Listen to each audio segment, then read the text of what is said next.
ഇന്നത്തെ നമ്മുടെ ബ്രേക്ക്ഫാസ്റ്റ് നുറുക്ക് ഗോതമ്പ് കൊണ്ടുള്ള ഉപ്പുമാവാണ്. ഇത് തയ്യാറാക്കാൻ വളരെ ഈസിയാണ്. ഇതുപോലത്തെ നുറുക്ക് ഗോതമ്പ് കുക്കറിലിട്ട് നന്നായിട്ടൊന്ന് ഉപ്പും ചേർത്ത് വേവിച്ചെടുത്തിട്ടുണ്ട്.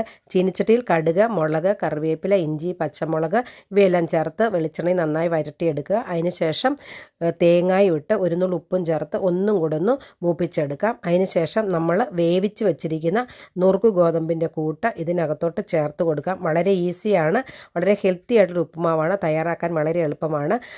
ഇത് നമ്മൾ ചേർത്ത് മുഴുവനും കൊടുക്കണം. അതിനുശേഷം നന്നായിട്ട് ഇതൊന്ന് മിക്സ് ചെയ്ത് കൊടുക്കാം.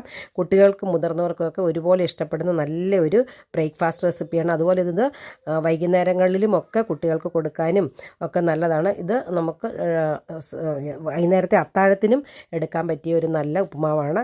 ഇത് നമുക്ക് ചമ്മന്തിയൊക്കെ കൂട്ടി കഴിക്കാനും വളരെ ടേസ്റ്റാണ്. വെറുതെ കഴിക്കാനും ഇത് നല്ലതാണ്. അപ്പോൾ എല്ലാവരും ഒന്ന് ട്രൈ ചെയ്ത് നോക്കണേ. വീഡിയോ ഇഷ്ടപ്പെടാൻ ലൈക്ക് ചെയ്യാനും ഷെയർ ചെയ്യാനും കമൻറ്റ് ചെയ്യാനും മറക്കരുതേ.